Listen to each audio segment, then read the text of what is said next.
And this is a very exciting day because this is how I paint clouds. On the mic is my husband, John. Hello. He is going to go through quite a lot helping me explain to you how I paint clouds. This video, if you're here and you're like, I want to paint clouds better, what is this video about? What does it mean? How does she paint clouds? So I've done 1,500 videos on YouTube, and I have a lot of cloud technique videos. I have process videos. I have do's and don't videos. I have videos that are for really, really beginner painters to more advanced painters. I've talked about clouds a lot over the last 6 years. And I realized that there needs to be a video. This video isn't out here. This is the video that fills the gaps, right? So there are questions that you students and beginners have that you guys send me, and I get about no joke, I get 78,000 messages every 28 days if you count everywhere that people message or comment or anything. And I get a lot of feedback. John. I get a lot of questions, and it's very useful to me because it lets me know where there might be gaps or holes in your understanding of a concept. This video is to help you fill in those common gaps, and it isn't about watching me paint clouds beautifully again and again and again and again, right? Because that's out there. I have that. Lots of people have that. That exists. So this video is to tell you the thoughts, concepts, fundamentals, creative realities that you need to understand, from tools to brush pressure to how clouds work in landscape, so that you can do this better. And you can do this better. You can paint clouds. I think that this may be a breakthrough moment for many of you because we're going to cover some of these things that I see tripping people up. Plus, I'm going to share with you how I personally, tend to paint clouds because I have my own way of doing it, as do we all in the world. So let's start out with brushes. Brushes. So the first thing in cloud painting, in the cloud world, is that it feels like to beginners, I think, that there's a magic brush. And I get that. I even named a brush in my brush line the cloud brush, which if I could go back in time and take that back, I would so do that. But I'll tell you in this video a little bit later in this segment why I would and what that brush is great for and why naming it a cloud brush I think messed beginners up. So the first thing that I want to do is get rid of a misconception, a myth, urban art myth, so to speak. There is no cloud brush. There is no cloud brush. And the reason there is no cloud brush is for a couple fundamental facts. The first fact is that no two clouds are the same. So you couldn't ever just have a brush that could paint all clouds, because sometimes clouds are up in the atmosphere and they're light and airy and very white, or sometimes clouds are low to the ground and they're offloading rain and storm and wind, and they have really unusual lighting and shape and form. And the brush that would do the one up in the atmosphere doesn't really do the one down low particularly well. And I like to say that there isn't a brush. The cloud doesn't exist in the brush or the mark. The cloud exists in you. Let that sink in a second. The cloud lives in you. And what goes wrong in the cloud is existing in you, and what will go right with the cloud is existing inside of you. And what we've got to do is figure out what tools you could use to help get that inner perfect cloud out of your mind, out of your imagination, and on to your canvas. So there's a lot of brushes, a lot of tools that we can use to paint clouds, and there are even some surprising tools. So let's go through. I'm like catching up on chat too. I got to catch up on chat. I want to say hi to somebody. I see Ashell Mix is saying good morning, everyone. And I see Kelly said good morning, everyone. I haven't been able to catch a live in a hot minute. This is the hot minute. This is the live to catch. This is a good live to catch. I'm into this. I like to say hi to the community, and I'm going to get to my notes. Why do I have notes today? You're like, you never have notes. So many notes. You know that it's going to be a good show if I make notes, because that means I have a lot of stuff to cover, like a lot. You do? I do. So let's get into the first thing. Shall we go to the table, John? We can if you'd like. All right. The first thing in your cloud journey when you're trying to paint clouds is you have to make some decisions about the types of brushes and filaments. And I hear artists online and teachers and students and a lot of people say, you know, you have to use goat, you have to use synthetic, you have to use hog. And I want to say hogwash to all that. Just hogwash, hogwashy, hogwash. Sometimes, let's do it like this. Sometimes you might want to use a goat. Sometimes you might want to use synthetic. Sometimes you might want to use hog. Let's say most of the stuff in art is sometimes, occasionally, when necessary. Gotcha. When required. Because like there isn't a brush that paints all clouds, there isn't a filament that addresses all painting needs. Each filament has a different personality. So I have a synthetic brush here. This is made from Tacklon or polyester thread. These threads are often, actually, they're used to mimic hairs and things. So they'll even split the ends of these Tacklon threads in brush making to make them soft and mimic real hair or real bristle. The Tacklon or the synthetic is, or the polytip. I often recommend this for acrylic, and here's why. The pH, the alkaline in acrylic is super high, and it tends to break down or make brittle hair or bristle. If you've ever been painting with a brush that's hair or bristle, you will notice that it breaks and it shortens over time. And that is, yes, from the roughness of the canvas, which a lot of brush makers who don't paint will tell you. But it's also that in this particular instance, the acrylic makes the bristle or the hair more brittle. So that's why sometimes we tend to lean into the poly tip for heavy-bodied paint. But when it's stiff enough to move the paint, sometimes it's not soft enough to, take it around. The other thing is that how much water they hold. So a synthetic filament will hold less water than a bristle, and then the most water you're going to see is something like in a goat or a hare. And those things are going to hold the most in there. If you're going to do goat or hare, please pre-wash your brushes before you paint a cloud. So, so here's the things. Pros and cons, right, on this. Can be economical, doesn't cost an animal its life, comes in a variety of filaments, can keep the cost down low, holds up really well, and allows you to control water. The cons can be there might be some environmental concerns about how polytip is made. It can be very hard to get familiar with what synthetic brushes work well and what doesn't, because brush makers label everything for everything. So brush makers like to go acrylic, watercolor, oil. And while it's technically true because the brush won't explode if you use it in a medium it's not really designed for, sometimes a brush is really more ideal for one or the other. Like if it's really stiff, that's going to be generally more ideal for heavy bodied. Mm-hmm. So it can be a little hard to learn the brushes and understand them. And there's a huge variety of quality out there. So that's what you need to know about this. And sometimes they're not as artful as some of the naturals are. Pros and cons of hog. Well, the first one is that Tapiki does not get to be here anymore, and you have a hog brush. But they're not purposely done that way. So that's the important thing to know as an artist is that animals are not rendered or killed for art materials. Art materials are generally sourced from another industry that is processing animals. So hog bristles are a byproduct of the meat industry, and a good brush maker sources out like these really wonderful long bristles. What's really wonderful about hog is that when you have a good brush maker, they interlace the bristles, which means they kind of face them in. They're flagged, which is just a nice fancy way of saying they have split ends. They are stiff. This brush probably works with a lot of media really well. The cons are, like I said, if you use them in acrylic, they can become brittle and they can break and wear down over time. However, I find the weirder a brush gets, the better it is for clouds and bushes, so never throw out a brush. Pros and cons of goat. The pro that I have for you is it's very soft and it can be a nice blender. The cons are it holds too much water for acrylic in general, so it can really mess up a beginner if they're not super informed and trained in their brush. And what I mean by trained doesn't mean you have to go to a fancy school. What I mean by trained is have used often, invested hours, and have a deep knowledge about how your brush is in relationship to paint and water. So it's a very difficult, hard learning curve on the brush, messes beginners up, often sheds.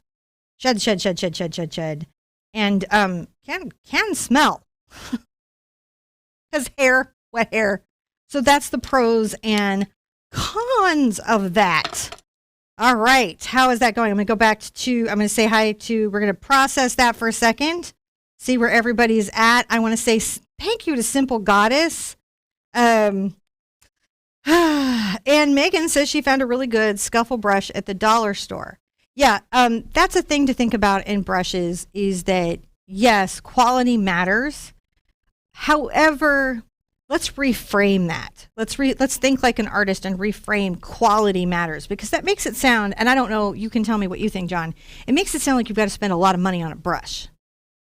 Right? Well, that's where quality meets marketing. Well, that's where quality means marketing. But what you really want to think about as an artist is the qualities of the brush matter. There we go. That's what you're looking for.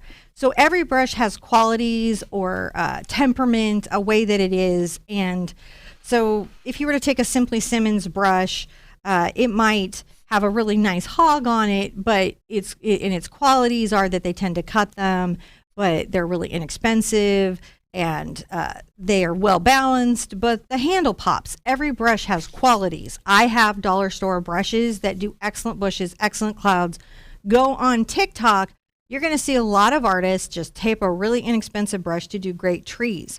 The brush has qualities. The artist identified those qualities. They use them in their painting. There's nothing wrong with that.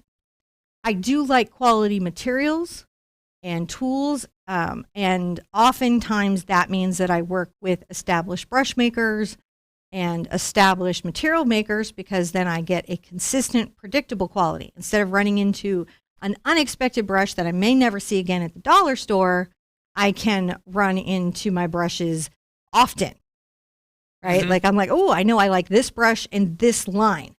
So to that end, may we have our brush screen again? You would like the brush screen again? Yeah. Let's see here. Brush screen again. Actually, you know what? It's okay. We don't need to. It's okay. Because I was not rehearsed. I unrehearsed that on John. That's okay. I was threw actually him these looking at graphics chat. like last minute, and this is super unrehearsed. So hang in with me because we are live. I've got chat graphics. I was doing other. It's actually. You've got other things that you're worried about. We can push buttons. So you just tell me which button. All right. So I'm going to pull out my favorite cloud brushes. Okay. These are the brushes that I like so much for clouds. Hold on. And. Do you just want to see part of that little window, maybe? I think we're okay. Because I can do that. I'm going to sip my coffee and hopefully it's still warm, because I warmed it and then I sat down for a minute and didn't drink it, and then stuff happened. You know that happens to me when I'm playing with graphics. I get it. Let's see if this does it. Is that what you were looking for? Like something like this? Yes, that'll be fine. Yeah, we just know where that is, right? Yeah. I'm going to pull out some things and explain why I'm pulling out all these things. Because they're fun. They are fun. My favorite cloud brushes. So straight up, I'm going to just tell you two that I own. You don't have to have this exact brand. Look for the qualities, not the brand, but I'm going to tell you what the qualities are. I have an oval mop 1-inch. This particular one is called the Ultimate Varnish Brush. The positives of why I like this oval mop over other particular oval mops is the gradation of the head here has a nice arc where they step the filament back. Mm-hmm. The length out from the ferrule is good. This particular filament holds amount of water that I find easy to control. And when I do my little flicking strokes, this brush just gives me the one I like the best. The negatives are, and this is kind of universally across this company, Silver Brush Limited, is the ferrules can be loose. They can loosen easily and they can be loose. It voids the warranty if you do this, but you can glue them back in. I mean, at some point, it just doesn't matter, right? I really, really will always have this brush. Like even as I have issues or whatever, I'm just going to continue to buy this brush. Another brush that I'm always going to have now until I figure out how to make one of my own is the number 12 Princeton Round Blender. This is a hair. This is the only one of my brushes that I use for clouds that uses hair. And all I can tell you is this brush is great for blending everything. This brush is amazing for clouds. It helps me get soft edges. It helps me really control all of those diffused effects that I really like in clouds. These, I will have these, right? Another brush I will always have in my life is a Hog And I've got several of them, a Hog Round, around a 12, and you can kind of get a sense of the size of that in my hand. This is the best of the three, is the 12 Silverstone round. It's the best one of these three, and you'll notice it comes to just slightly more of a point. It's pointy. Yeah. Now, these will all tend to do, as these get wet, they do this weird little bristle curl, and sometimes these little outer guard hairs look like they've been electrocuted during the painting process. And the thing that you do for that is if you notice that it's starting to kind of pull out and become electrified, you just rinse the brush out and then roll dry it on a towel, and that will reshape it. And you can easily reshape these. Again, the 12 Silverstone is my favorite. This is a pure hog. After that, I had really liked the Cambridge, but I think they discontinued the line. So, guys, Simply Simmons has a brush like this for like $3. It's not as like awesome, but it'll get you through. It's a good quality brush. Creative Mark has one in the Pro Stroke. There is a lot of good hog, and I'm looking for more every day because I want to get you guys past the idea of brand and get into the qualities of the brush. So gotta have that. Gotta have one of those. I really do like my Cat's Tongue, which is a pointed Filbert. If I couldn't get this one, I would use just a Filbert, right? Mm-hmm. But I do like the point on this. And what makes this brush work, again, is the way that the filaments are softly rounded to this edgy tip. This lets me do a lot of different cloud strokes and marks. It allows me to diffuse things. It allows me to get control. And so I really, really like it. Past that, I have another Hog Round here. I like to have one about this size. This is a number 6. It is a nice size to have. And again, it's hog. I tend to do hog on the rounds and synthetic on the blenders. Also, brights. I always have a couple brights around. And when I paint a cloud with a bright, I paint the edge. I prefer a slightly distressed, upset hog brush. like the more it's been like out on the road, distressed, not taken care of, abused, the more I like that brush. And finally, it's super important to have, and I don't know where, I have pulled one out and then I don't know where the little sucker rolled, a detail brush. I don't know where my little detail brush rolled. We'll say a number 4 round because that will work for this. I need something to do fine lines and detail work and precision shading sometimes in clouds. You've got to have a round with a good point. Sometimes a fine detail monogram liner is very nice, but also you want to have, just let me figure out a way to put this so you can find this in any brush. What you want on your round is the ability to get precision fine lines that you have a lot of control over and a good spring and snap to that. So you can do silver linings. My cloud brushes, John, I left in the other room in my brush bucket. I'm sure I can fetch them. So I do like my cloud brushes. You don't see me use them that often, and there are a couple reasons for that. One is that I saw that you guys were getting this idea in your head that there's a magic brush or tool. And the magic brush or tool, this is perfectly good. I have these in 3 sizes. That the magic brush or tool is going to give you a magic cloud. And I wish that were true. I do, but it's not. What these are is they're similar to the little Princeton round I showed you earlier. You can see that they're similar in shape, but these are of a very stiff filament. And I really wish I could go back in time and call them a domed Scrumbler, because they do a really amazing dry brush. They also do an incredible impasto. These brushes are terrific for high wispy clouds. They're terrific for trees and thick leaf work. Oh my gosh, they make the tops of waves like nobody's business. They also do a good splatter when you flick the filaments back. But they keep messing beginners up because a beginner is expecting to get this soft diffusey brush and they get this stiffer brush. These two together are a powerhouse team. You can get some really amazing thick effects with these. You can put out thick paint but still round it, and you can do really intense and precision dry brushing. So I am, if I could go back through time and I probably would have put this in the line. Sometimes you just learn things as you design something and you talk to your students, and there's nothing in my ego that's more important than your experience. Just at the end of the day, there's just nothing in my ego that's more important than your experience.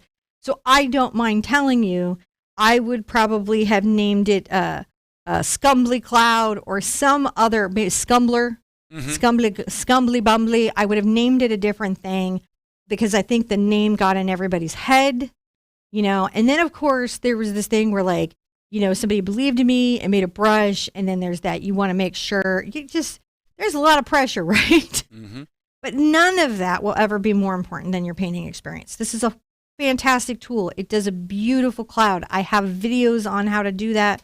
We'll talk about it again today in the technique section of it a little bit. If you have them, you have a great brush. And this brush is unique on the market. It's a unique brush. Everybody else does this brush wrong. It either is too stiff, or when they shape it out, they melt all the filaments together. There's just so many problems with the dome Scrumbler. And so this is, in my mind, the best of them on the market. But keep in mind, it's a stiff brush. All right? And that leaves me my two final and other favorite tools. You ready? Some finger. Yes. So you don't need your finger. It's just sometimes slightly damp. You dampen your finger in water and kind of move it on the canvas. Do not underestimate the ability to diffuse a line with your finger. The only caveat to that you have to think about as students is that some paints can be toxic, right? So cadmium can be toxic. Now, art companies, they coat it to make it less bioavailable. All the research coming in says it isn't going to get in through your skin. However, one of my mom's students had a terrible allergic reaction, as you could have with any paint. So if you want to wear rubber gloves, you know what? You would have good company, because the incredible, incomparable Iris Scott, the famous finger painting artist, she wears rubber gloves. So if she can wear them, you can too. The other underestimated wonderful tool for cloud painting is the sponge. A damp sea sponge can really help you do so much in your cloud painting. And, and again, you can do cutters and stuff like that. You're going to see lots of things, but I'm just talking about right off the bat, what are my favorites? What are my go-tos? These are mine. And you're going to see me use these in my show a lot. You're not going to see me use goat, but you will see me use the other brushes that I've shown you. Oh my goodness. All right. I'm going to go to my video and see what questions are. There's lots of good questions. And then we will get on to the next section. I know these are long. Where to get your brushes if you're international? If you're in Canada, King's Art and Framing, they've got some there, so you don't have to worry about the shipping. You're in the UK, Jackson's. Yep. So if you go to Silver Brush Limited and you go to the TheArtSherpa tab. Now, I don't know, this will be here in the future videos. This is possibly temporal information, at which point always check the website. If this is 5 years from now and you go to Silver Brush and you don't see my brushes there, go to the website. Go to TheArtSherpa.com. Yeah, but for today, 2021, you would go to Silver Brush Limited. They have an TheArtSherpa tab. You would pull that down and they have a store finder there. Often any of the brushes that I'm demonstrating right now will have that. And again, I'm looking to free you from brands. If I make a brand of brush and I want you guys to buy it, I want you to buy it because it's so good and it's wonderful and you want to support me. But I never want you to buy it because you feel like your artist feet are held to the fire to get the technique. There's a lot of. Could you do a stream on painting with crystals? That seems interesting. Painting on crystals or with crystals? I'm not sure, but either one would be good, I think. Either one would be a really good thing, and I like crystals. I like crystals quite a lot. There was just nothing about that question that didn't seem that it needed to be addressed. Now, Cozy Knits for you Etsy, that is fabulous marketing. Cozy Knits for you Etsy leaves no dust on the ground and said, if I have to be on YouTube watching videos, I'm marketing myself. That's right. What do you do? I do Cozy Knits. Where do you do it? I do it on Etsy. How do you know that? It's in my name. Just good marketing. Brilliant, good marketing. She says she's a new fan, painted the perfect wave, and I'm in need of learning clouds, so thank you for this. I have a playlist of every video that is cloud focused. I highly recommend doing my fast do's and don'ts videos just because they cover some concepts, and I've got some tool videos to know how to learn how to use my cloud brushes, and I have them rated in difficulty. And we're going to be doing a lot of clouds this acrylic April, which is why I'm doing this how I paint clouds, how I paint water video. So this acrylic April, you guys aren't like, oh my gosh, it's all clouds and water. I want you guys to succeed at everything that you do. It's very important to me. Painting on a rock would be very cool, and you can paint clouds on a rock. If you're painting on a rock, I do highly recommend this little sucker. That seems some Scrumbler existential stuff. I'm going to paint clouds on a rock. It is. And then I'm going to hide the rock for people to find. Oh, Christina Logan is hi, Ginger and all from the UK. Ginger is my mom. I'm Cinnamon. But she's in Houston. But she's here in spirit. She is. All the time because I am nothing if not her daughter. That's true. I don't think you get me without her. It doesn't happen. No. I every day and as time goes by, I am often marveled at the person I am because my mother was who she was. It's amazing how those things connect, isn't it? And then Lisa Yunt, I struggle with clouds. I desperately need your cloud brush. Well, see, please go back and watch the bit where he said it's not the brush, it's you, Lisa. It's just a dome scumbler. Yes. And so you need it when you need a dome scumbler. You need a round blender when you need a round blender, and you need an oval mop when you need an oval mop. And that's the thing that we've got to get to in the clouds is that, so in one stroke painting, right, which is a fabulous methodology of painting, it's a current branding associated with one artist now, but it's really a technique that goes back to the 11th century. That is brush specific, right? You can't do the leaf stroke if you don't have the leaf brush. Right. It doesn't happen. In traditional painting, you choose your brushes entirely for the effect and mark that they give you, but not in the very married way that you would in, say, double loading or toll painting, because those really do require, when you need a dagger, you need a dagger, and no other brush will do in that type of painting. Mm-hmm. So, when you're pinstriping a car, you got to have that dagger brush. So that's why I'm always saying sometimes, conditionally, kind of, right? I know people love to say definitive things so that students can feel like, okay, I have the answer and I'm going to put it in my pocket and this answer applies to everything. And that's super comforting. That is human nature. I get it. I wish I could give it to you. I would probably have higher views on my videos if I could say radical things like the only brush you'll ever need. But I would be lying to you. I really understand. There's some folks all over the world that are super frustrated that they can't get the same tools that they see. And what I'll say is that we would have better luck putting product into a bottle and throwing it into the ocean and getting to you than it going through the post. Yeah. So I can't imagine that it's any easier for any other companies out there right now. Right. So right. And that's why I'm trying to explain to you the quality of the brush. Yeah. What qualities does this brush have?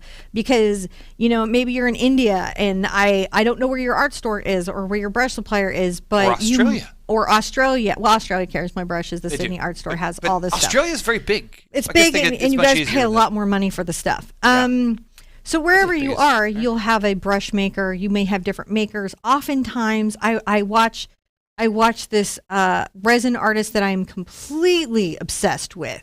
Actually, I'm going to feature him in my feature tab. Okay. I'm completely obsessed with. Obsessed. And one of the things that I love, and my kids are too, we watch it and we talk to it. It could be a whole video series we do. TheArtSherpa reacts to thalassemia. I can't say the guy. The guy has a crazy name that I don't get. But has many. All the art supplies that he uses have completely different branding and packaging. So yeah, I know that's Liquitex. I know that's Holbein, but I couldn't even tell you what product it is in those lines. And my mom calls me all the time to ask product questions. I know a lot about product, and I watch his video and I'm like, I wonder what that is. I don't know. She's like, where can you get me some of that? Get me some of that. Yeah, like I'm so obsessed with this creator that I want to like send him art products and do stuff. Here's what I'll put in the comments after the video. I will, because I know you guys are going to ask. You're going to ask, what is this creator that you are so obsessed with? And I will share it. in there, and I'll make sure it's in my, I have a new feature tab. I'm trying to do some new featuring of different creators that you might not be seeing. So I'll try to put that there. Are we ready for the next part? Do you mean a pink cloudburst sunset? Yes, pink cloudburst sunset. So in clouds, things to think about, things to understand about clouds that are different than what you believe. A myth that you might have in your art mind is you think of clouds probably as white, beautiful, little floating creatures that go across the sky, which they almost never are. They're just almost never white.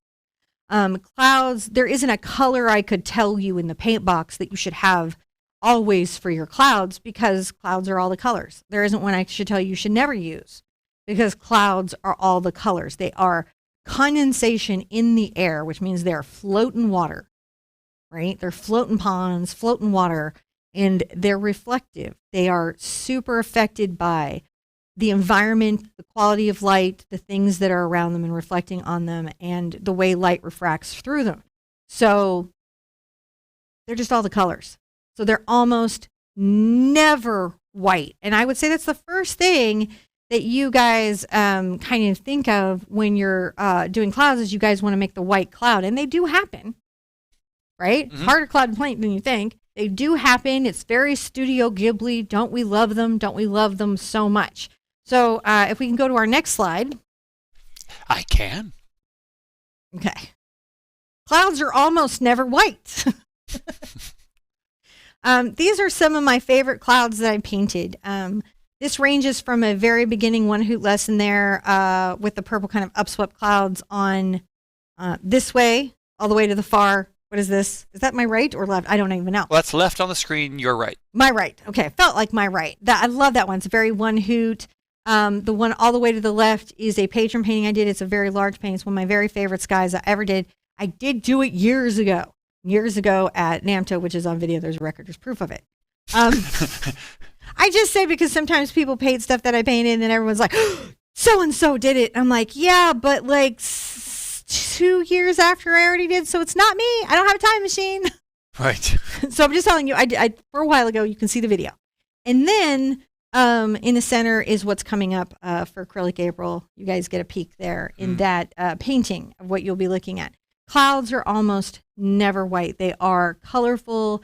They have shadow. They're deeply impacted by everything around them. And the first thing that we need to think about, can we go to where's the light? It's the boat one. I can. Where's the light? Where is the light? When you're painting clouds, you have to figure out where's the light. Where's the light? It's kind of like where's the beef? Start it with me. Where's the light? Actually, everything in painting. I want you to start. Okay. Challenge. Challenge accepted. Challenge for you who have come in and braved this long wordy video. When you're out in the world, I want you to start looking at where's the light. Find all the light sources. Oftentimes there are multitudes of light sources, reflected light off of objects, a single point light like from the sun. Find the light. And even when you can't see the source of light, you can see where it is by what's happening, what's lit up. So like if you look at this particular piece here, you can see that the clouds are purple first. Let's note that they're purple, right? And they're quite shaded, they're quite dark, and then on the bottom, they become lighter and warmer until they're yellow. And as you travel down, you can see where the source of light is. Where's the light? The light's right there, which means these here have to be lit up. Painting a fantasy cloud, same. Painting a realistic cloud, same. Where's the light? Do we have our where's the light video? Does it go next? Yeah. So I wanted to kind of play a game with you about play where's the light. And when you're painting white fluffy clouds, first notice that these clouds are also kind of gray and a little bit of white. Yeah. So they're kind of gray and they're a little bit of white. They're a deeper version of the sky color. That's why when I do my do's and don't video with just the ultramarine and white, I was like trying to get you guys to grab that concept of the clouds are not white. But also, can you see the tops? Can you guess all the places where the light is? So you can tell from these clouds where in the sky the light is. It's not visible to us on the picture screen, right? but it is visible by its impact on objects. Oh no, you can go for it. It's okay. Okay, I just didn't want to. No, it's a good video. And then we've got the one to sit still on the screen. I think we've got a couple. Yeah, of we've got a couple still, so it's okay. So you can kind of see my energetic little lines. By the way, I feel so proud of myself. I made these little videos, and John spent the morning making them work. So look at where the light is on the clouds. So when you have that silver lining, you can see that the sun is low in the sky and kind of coming through the clouds. Where the clouds are lit tells you where the sun is. And when you're painting them, you have to be really present to that, because if you're not, your clouds will look wrong. If your sun is low and your clouds are lit up on top, they're not going to look correct. If the sun is behind a cloud and it's white, it's not going to look correct because it would be shaded. So you can't have a cloud be light on top and a sun down low, or a sun up high and have the cloud be dark on top. You have to be aware of, where is my light? If you're making up a cloud, you have to make a decision of where your light's going to be and then lean into that. So in your world, in this week, in your space, I want you to go forth, little birds, and look for light. Really pay attention in a safe way, in a responsible way, where the light is on clouds, on sky, on water, on objects. And notice where maybe there's two sources of light and how that light actually affects those objects. You can be a brand new painter, your first day out. John does this all the time now, and this is still a valuable lesson for you to have. Back to the YouTube channel, see how everyone is doing. They're pretty good. Are they pretty good? Yeah. Did I paint this? The paintings that you see in the video are paintings that I have done or you're about to get in acrylic April. So the one in the center that I had just done. So when you're seeing these paintings, these are paintings that I've done. The two here are lessons. This one is an upcoming lesson. The other one is one you already have on the channel. It's an older lesson. And this one is just a patron painting because they got a thing. This one I never did on the channel, but it's a step-by-step that you guys have access to. For a while there, it was just like building weird little step-by-steps and putting them online. I think somebody said they did this one. You probably, you know what, here's the thing. Sometimes I just want to help people paint. And so I'll put like infographics on Instagram and on Pinterest, just trying to get people around the world painting. It's kind of a weird thing that I do. Trish Woods, Cinnamon and John, I tuned in as part of our schooling for art and prepping for acrylic April together, also as part of our curriculum. This is fabulous curriculum, actually. This is a really good one. I'm pretty proud of this class. Whenever I have to work this hard on these, I'm like, whoosh. You have perspective clouds, don't you? Are we ready to put some clouds? Do we have the think about it slide? Okay. So, and these are both, okay, the one here is a lesson that you already have. The one here, I have not taught yet. I may teach this fall. And I put these up to ask you guys to think about perspective. So we're familiar with the concept of perspective in land, like in cities, right? Like the way the street, those lines converge off in the distance. Linear perspective, we understand it. It's very direct. A box looks like this, diminishing off into the horizon. We've talked about atmospheric perspective. Distant, far off mountains are purple. And I have to tell you, one of the things that I see beginners forget all the time is that clouds have a perspective. There are perspective rules in clouds. It's true, they're above our head, but we, the viewer, are still seeing them in perspective. And because we're on a globe, flat earthers, I'm sorry, we're on a globe. Really, we are. I hardly ever say definitive things like that, but seriously, we are. We're on a globe, and that arc of the atmosphere causes them to vanish over the horizon line. I think I have a next thing for that, kind of talk about that concept so you guys can see what I mean. This little video sort of covers this. I found this is a great image to really demonstrate the perspective of clouds. So if you look here, by picking the horizon line, which is the flat area of the water, and then we picked the vanishing point, which is where all those lines are intersecting. Because sometimes when you're new, you're not really sure how to find those. And because as they go in, you can start to see how the clouds at the side are maybe a little smaller and diminished to the clouds that are closer to us, the center viewer. How the shading, we know where the light is, don't we? It's on top. We can tell that from the clouds. And that as the clouds come closer to the horizon line, they become smaller and closer together, right? As they're closer to us, they're a little more defined. They're individuals.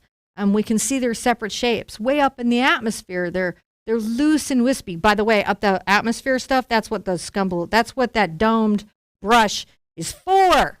More than anything, that dome brush is for those upper clouds. And so really take a look at this. The other thing in atmospheric perspective, you guys have to remember about clouds is they reflect. They cast a shadow and they reflect. If you're looking at them in the desert and they're doing this perspective thing, which they will do in the high desert and the low desert, all the desert does this, you will see a shadow. On water, you will see a reflection. If you're trying to create paintings that look more real or more authentic or more present, you're going to need your shadows and your reflections. And so remembering that those that are where we are in the view are closer to us, they're going to be bigger. They're going to be more defined. As they vanish to the distance, they're going to get closer together and kind of become a little group of wispies. And when you see it in the vanishing lines, I think it gets so much clearer to our minds. But when you're new to painting, you know, and I have to say, like, learning to look, you've got to learn to look. I find I'm always looking. I'm looking for how objects exist in my world and then asking myself, how would I tell that story in paint? And as a new artist, right, you don't have to have a big art show coming up. You don't have to have some big event to think total art thoughts. You can think art thoughts anytime you want, right? No one has a grip on art thoughts. So if this is your first painting, you still can go out into the world and ask yourself, how would I mix that peach? How would I paint that cloud? What shape is that cloud? And you have to remember, like, it's not a flat, these are not flat cards going like this in like, you know, like one of those old timey theater thingies. That's not what it is. It's a big round object. It has real form, you know? And so in our painting, we have to remember that even the cloud itself is not flat to us. Important stuff, is it not? It is. I think so. I think so. Now, the next thing I need to talk to you about, and this is a big thing, big thing, the random painting method, right? Random painting method, guys. So this is good. This is a great place to start. If you look at these clouds here, this is a very traditional kind of cloud painting in that we have white tops, right, to diminish bottoms that are kind of blend and airy into this nice blue, yellow sky. And blue, yellow skies are always such a challenge, are they not? This graphic is about helping you find your blue, yellow sky. But it's also about noticing your clouds and the way that they are, even when they're very light in the world. This is done with that oval mop and the round blender. And notice how irregular they are. They're so random. It's so random. Clouds are random. Do you have our random thingy? A random vid? I think. Is it a vid or a Let's picture? see here. I was reading chat. Sorry. It might be a picture. It might be a it's a picture. Okay, so let's go to the random picture. So the edge of this cloud has many contours because we talked about that these are not flat little, these are round, full, moving creatures through the atmosphere. And what we catch as artists, what we talk about is the little line. And I've taken my little red line here and I've come on the little edge, as you can see, and I'm finding the irregular patterns. It is not a nice little cotton ball. It is such a meander. And the trick to your clouds as you're pulling in the lines, right? And there's several of them. It's not just an outer edge too. These random contours happen within the cloud, especially on your cumulus. And even within that, there's random within that. You must master the randomness of your cloud. So if we go to the next one, and I think I'll have a demo Rosie soon. Just found your Pinterest page up here. She was like, OMG, you have to go see it now. I's okay at Pinterest. Actually, I never make a big deal about it, but I don't have like the hard followers. Like we see the 600 something thousand followers here. And so you kind of see that number. But in Pinterest, I actually have more like traffic. It's like 10 million a month. It's crazy. So I really try to take the content I put on Pinterest very seriously because I'm reaching who knows how many people in art education that way. Let's look at this. The do's and don'ts. This is actually from a video. I have a video. It's 12 minutes. Totally watch it. And I'm going to say it's, if you are in the X's and not the checks, you represent almost everybody who initially starts painting clouds. If you're painting clouds like this, doesn't mean you're not talented, doesn't mean you can't paint them, doesn't mean you're never going to get here. It just means you're making a couple beginner concept errors that are really, really easy to fix. This video is about fixing that and changing that thinking. A lot of times in art, it's not about how talented you are or some magical gift that a magical fairy bestowed upon you when you wished upon a star. Not all of those things are really cool, because they are. I would love all those things to happen. But the truth is if you're struggling at something in art, you're just lacking in a concept. If you can get the concept, you can get the technique, you can master it, and you can execute it. And that's what this illustrates, this strange little thumbnail. I think I started these because Super Ray Drizzle was doing these, and I was like, that's a very good communication tool. I'm like, my audience is maybe a little bit older, but you know, you get what I'm saying. Don't do this, do this. But what I'm really trying to say to you is this is the thinking that really confuses your new artist brain. That's the thinking. Mary's like, that video changed my world. It's a changey video, isn't it? Yes. It's simple, and we just use two colors. You just need ultramarine and white. Kind of a rough couple of colors to do this with. I think I have a video here that we're going to watch. All right. So I'm doing a brush stroke here that most of you guys drill, which I call the circle, circle, circle. When you see this cloud, this is what you want to do. Circle, circle, circle, circle, circle. You do that with the brush. Circle, circle, circle, circle, circle, circle, circle. Everybody does it. You're not alone. The circle, circle, everybody starts out here. But when I paint a cloud, this is my stroke. It's kind of like a little parentheses, little comma. And I find those contours. This is what I mean about getting random. Can you guys, you know, I don't know if we can ever show that in some ways on the video, so I was hoping this could kind of show the thinking. Like, yay, that! Yeah, no, not the little circle. So you want to make these little curved strokes. And a lot of times in the clouds, it's about understanding the nature of the marks that you're making and how those marks represent the type of cloud you're painting, because there's so many types of clouds, is there not? So many types of clouds. Before we go on to the next segment and do a little demo, let's visit our YouTube, because I'm going between my notes and you guys. So it's very, I have to like check on you guys. Oh, I love all of you guys using the custom emojis. I so appreciate all of our new members on Emoji Club. We get a new emoji in about 41 members is what they said. So yay to everybody new here. Let's clap them all in when they join up, because it gets us closer to our new emojis. And I like designing emojis. And then Christina says that actually helped her on the video. By the way, guys, I should have said it at the beginning. This is going to be time chapter marked. So if I talked about a concept, the moderator team, everybody give them so much love and a hand, is writing down the timestamps of when I said the thing. And then we're going to label the thing. And then when you drag over the time bar, it's going to tell you the thing. And then you can go back to that section. So if you're like, where was that video I saw where she kind of explained it, I need to look at that again, you're going to be able to get to it very easily. If you're in Acrylic April and you find yourself stuck on a spot or, you know, whatnot, you can come back to this video very easily. Oh, thank you, Robin. And, you know, if your audio, Raheel says, if your audio's not working, you can make it out from the Sherpa's hands movements. I'm like, yeah, I'm a little emotive with my hands. I'm not a calm communicator. I don't think I could have done traditional Irish dancing. I just don't think it would have worked for me. I think I would have failed at that miserably. Linda Sue, will there be a mini book? Yes, Linda, there will be a mini book. We're working on the mini books. We're finishing up the color mixing one, and we're going to get this one done, and we're trying to get the mini books done. And then, of course, it'll go into the finalized books as we get those finished. Crystal, thank you for joining Emoji Club. Let's get there 41 people, and we can have a new small character that you can drop in chat. All right. It is a weird thing. Jane says, definitely going to watch later. All right. Let's see our next picture. Let's talk about this. So this was a patron painting. It's Green World. It was in 5 segments. It was a big boy. Your titles are very original. Aren't that Green World? It is a Green World. I felt very pleased with myself calling it that.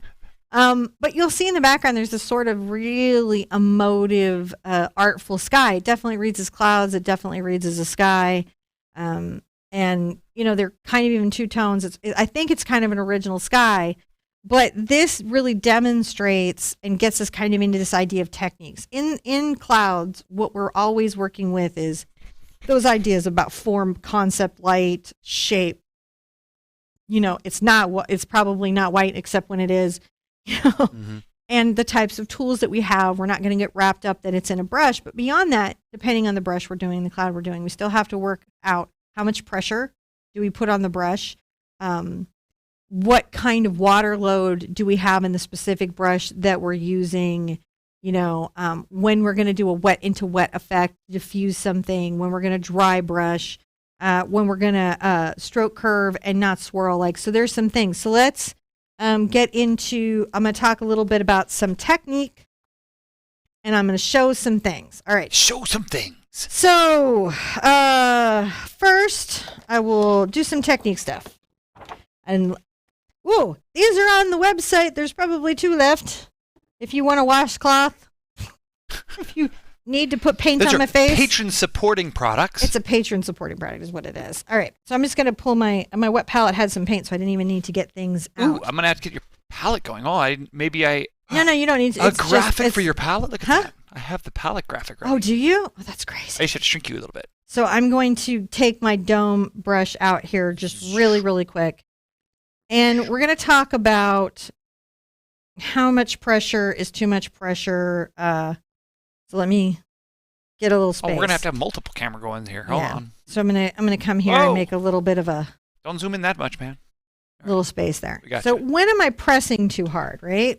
Well, about here on a brush is about the right amount of pressure. I'm just kissing it. If I'm going like this, look, I'm not going to get any articulated...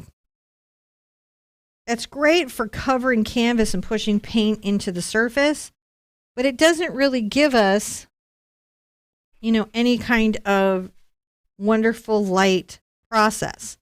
If I come in light with my pressure on the edges, doing my little curl stroke here, it very quickly starts to be something.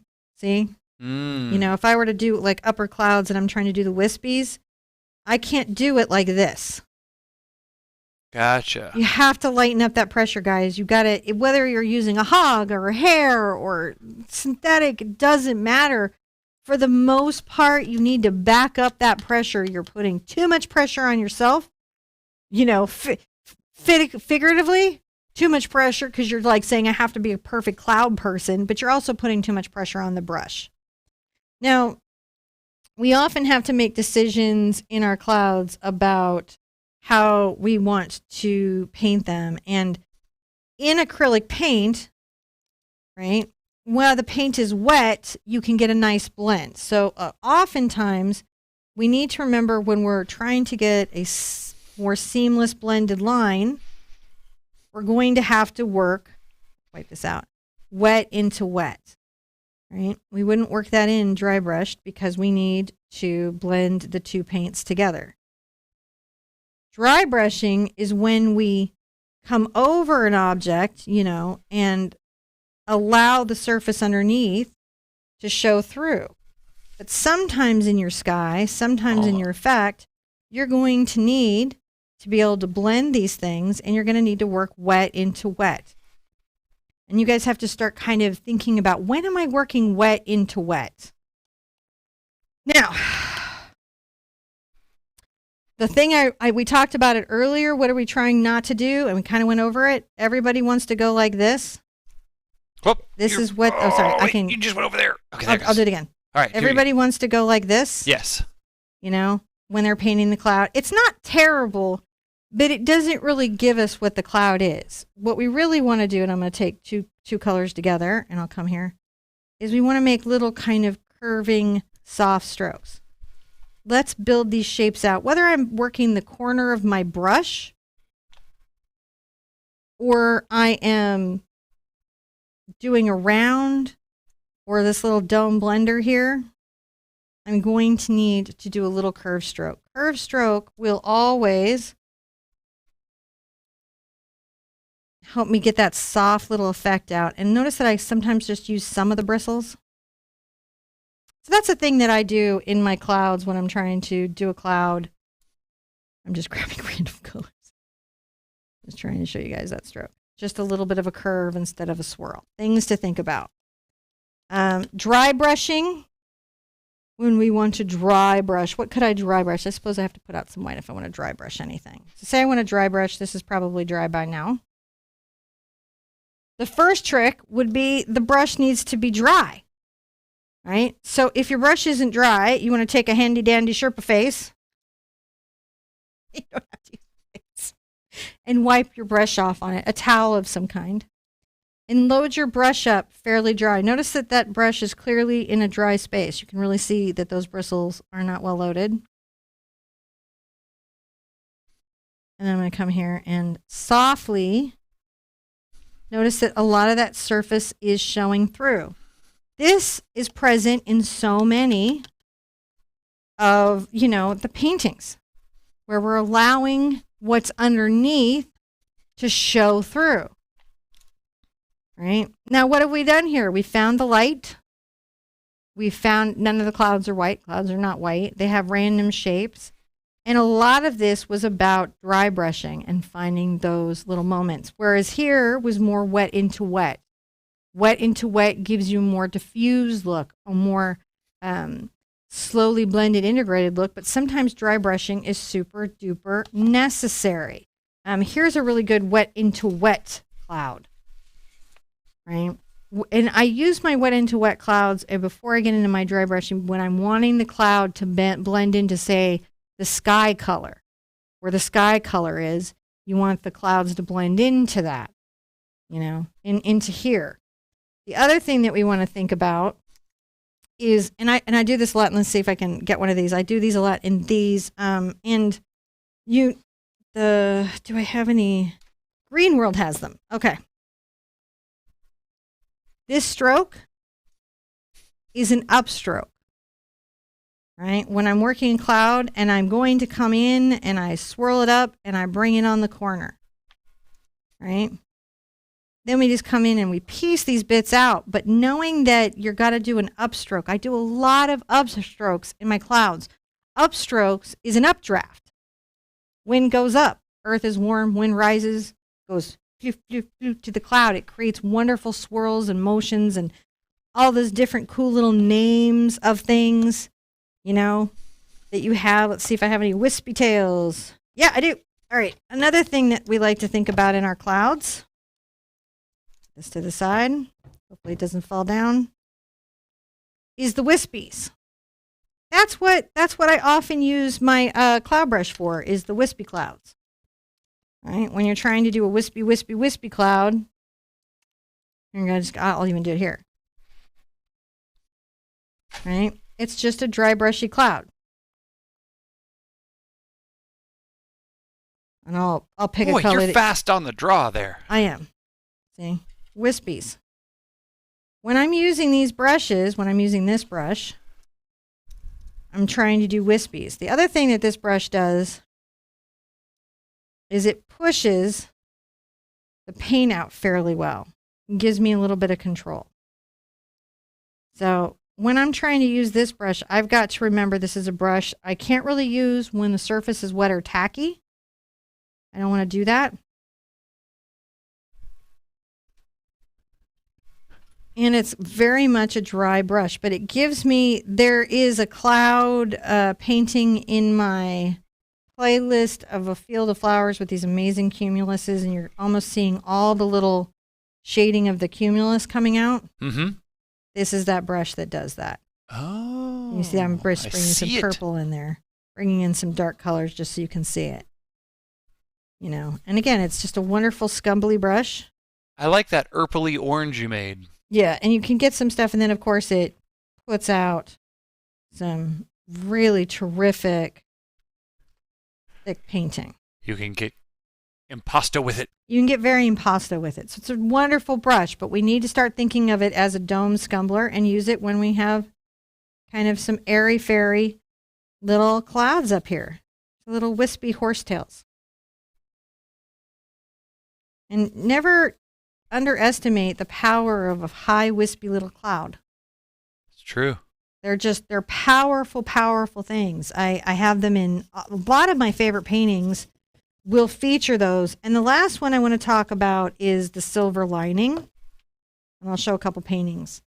So I've utilized every one of those techniques here. We've done upstrokes, we've done dry brushing, we've worked wet into wet. Our clouds are not white. We're using our little curves. Where we got into this area where we're putting our light, where was our light? When I get the wonderful shape going of my clouds, I come back and I create the silver lining. This is a thing that I do to demonstrate drama. And that's where the edge of the cloud has become thin and it's reflective and the light kind of really power shines through. And you see this all the time in skies. And it gives us an opportunity to create some really wonderful negative space, negative shapes in there. And think about the design. Look at this way this wanders. And we were random. Look how random we were. So random. And then when that all comes together, that just looks like one of those big park skies. I did a patron painting with the patrons, and let me move this over. We did the silver lining kind of in a slightly different way. I didn't just line it with the line. I did it in little circle strokes on the edge there, but it's the same concept, right? Where's the light? Is the moon. We know where our light is, which means these need to be fairly dark. That's one of those dangerous things, mixing moons and clouds. Yes. Sometimes that cloud goes behind the moon. Yeah, the cloud cannot go behind the moon. That's a orbital failure. It is something. Even if you have a pirate ship made out of clouds, and I've done pirate ships made out of clouds a couple of times. Even if you have a pirate ship made out of clouds, it's got to go in front. It's got to be on this side of it. Even in Magic Neverland, you must not jump over the moon. Jump over the moon. At least on the outside of it. All right. Good. So these are some things you just need to be thinking about. Are you paying attention to where the light shines? Are you utilizing the fact? Look at these. These are each are in dimension to each other. They're not flat. They're shapes that exist in this space. Even at night, we worked the clouds that we blended into this space, almost dry brushing, didn't we? These were dry brush blended in, and some of these were wet into wet blended in. Little upper atmosphere dry brushing. All of these things come together to create skies. I did an infographic recently. I think it was for Emoji Club. So if you've just joined Emoji Club, you can go back and see a bunch of stuff on the community tab that's exclusive to you. And you'll go back and you'll say, I think you've already painted that sunset. Because people will say to me, didn't you paint that sunset already? I could paint sunsets 2 times a day, every day for years, and I will never paint all the sunsets. They are all unique. There are fundamental truths about the way sky does things, but each one is its own moment. And then I, as the artist interpreting it, am always going to create really unexpected moments. Oh, I'm so sad to see our time come to an end, but I think we're to our last slide, John. Oh, no. Well, did you talk about your material slide? That's the next one that's supposed to come up. Okay, the material. I just want to make sure. Yeah. So we're going to do this. Put me in the center. I must monologue from the middle. I'm going to move you there for a little there. All right. And then put you here. Okay. And then I'll make you grow cinnamon. Grow, and all this stuff is showing in the corner. I've got to. All right, I can get rid of it. I can also put it down. Look at that. It disappeared. You're so Take amazing. off your arm. All right. Oh, no. Okay.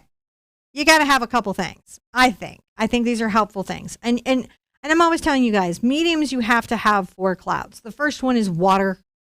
You have to have water. Sometimes people say crazy and definitive things like you should never use water with acrylic paint.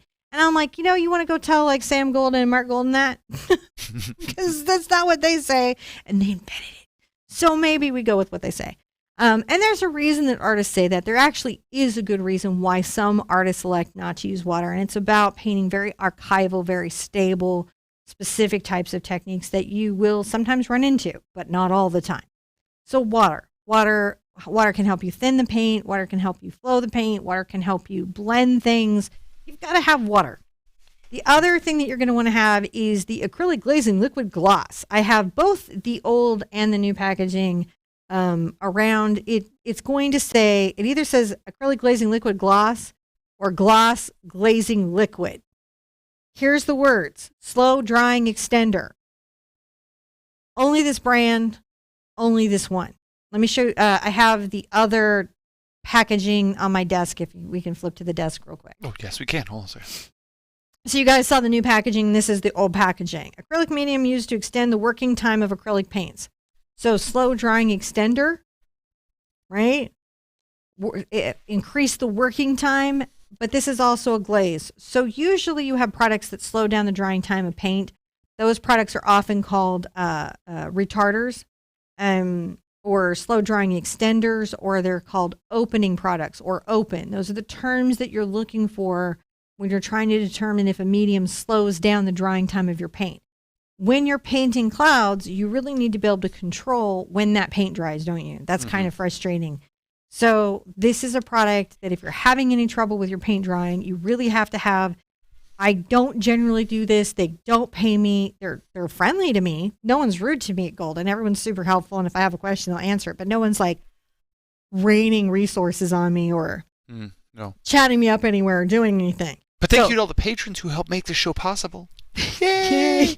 I'm just trying to let you guys know where my bias is, because I think especially today, I'm going to tell you right now, I think especially in today's world where everybody hides their bias and pretends to not be biased, but then says completely biasing things, I'm going to tell you where my bias is. And then that way you guys can make great decisions about what's right for you. Yes? If you don't like it in glossy, can you get it in matte? Yes. Okay. I like gloss. I feel like there's less drag on the brush, but that's a perception that I have and not something I've been able to scientifically test out. Yep. Does that make sense? Like I haven't been able to create a set of circumstances where I can demonstratively say I feel matte is not as glidey as gloss. Right? Glidey. So I recognize that that's probably just a perception that I've developed, a preference that may not be based in actual. It has a lower glidey index. Maybe.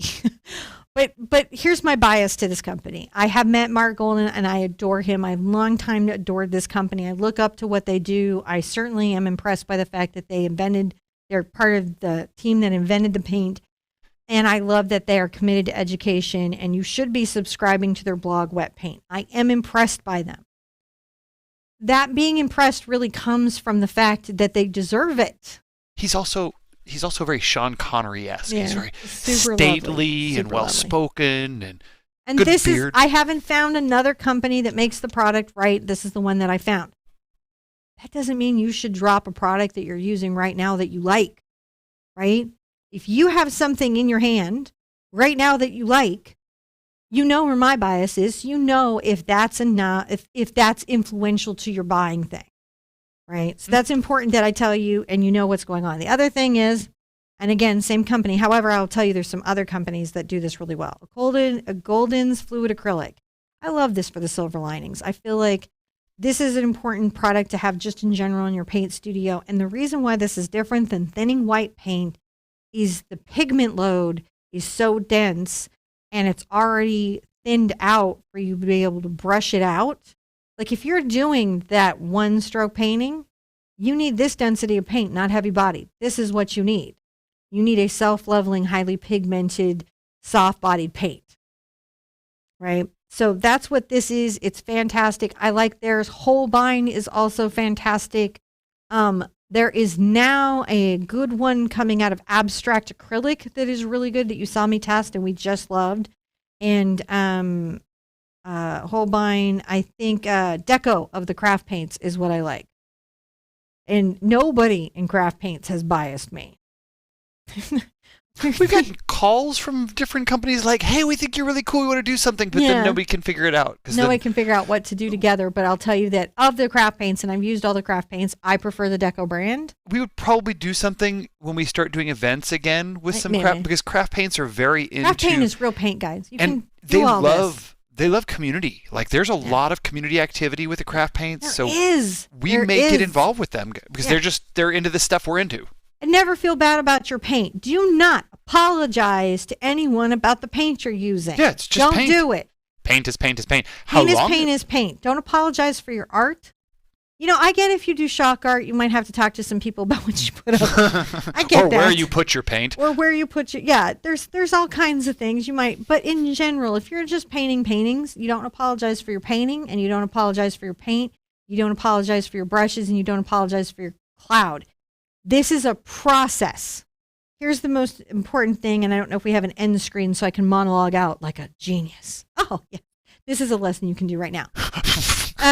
This is a process. This isn't you do it once, you take the cloud video and you do the cloud technique and you're done. All art is a process. It is a thing that you visit again and again and again. You will never be done. I'm not done learning. I will leave this earth still needing something to know, right? Whenever that is. If I'm chipped and turned into a robot, I will still leave this earth needing to know more, having more to learn, more techniques, more ideas, more about how my tools and my paint and the world relate together.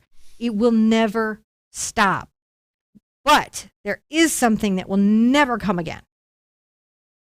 Being a beginner. The first cloud.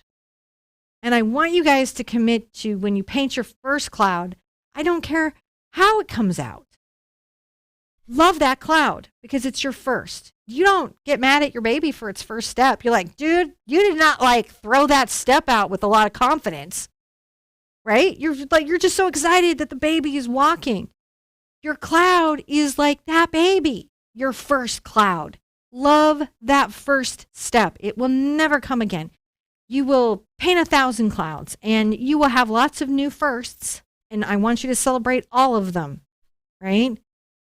But a painting isn't good or bad in the way that most of you guys think of it. Each cloud is its own unique being. Sometimes you'll nail it. Sometimes you'll be like, oh, there's some more to work on there, right? I didn't need that painting anyways. You know what? When things are a wheel, they roll. Okay? But really promise me that. You're going to be really kind to yourself in your first art steps. Now, I know everyone here in this community, in my group, in this community, in these chats, will always be there for new artists because they were all new artists once and they totally know how it feels and they will help you find resources and they will give you encouragement. I hope you guys are going to come join me for Acrylic April. I'm going to be painting with you every day from April 1st to April 30th. We're going to be working on a story of water. So the goal of that course this year is going to be getting you guys understanding how water is painted in landscape and coming out of it more confident. I can teach you all the techniques, and I have a lot of videos, like 1,500. I can teach you all the thought processes and things to think about and tools and tips and materials and all of that. Nothing I will ever do will be as powerful in your growth as an artist as you painting often. Paint every day, and you're going to grow the most.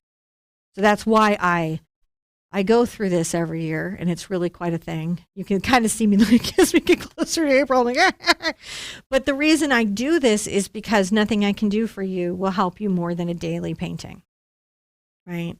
And so painting every day, getting your tools out. If you can't daily paint with me, commit to doodling with your paint like I did here, fussing around making clouds and brushes.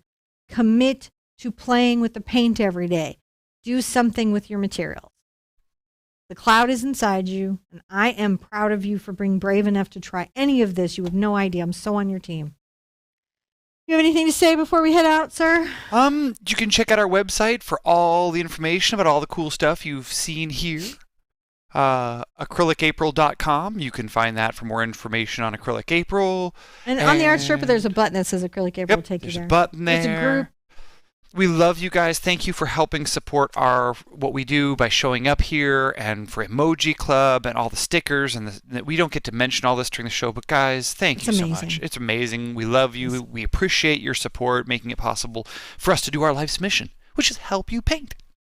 Be good to yourselves. Be good to each other. And I want to see you at an easel really soon. Bye-bye.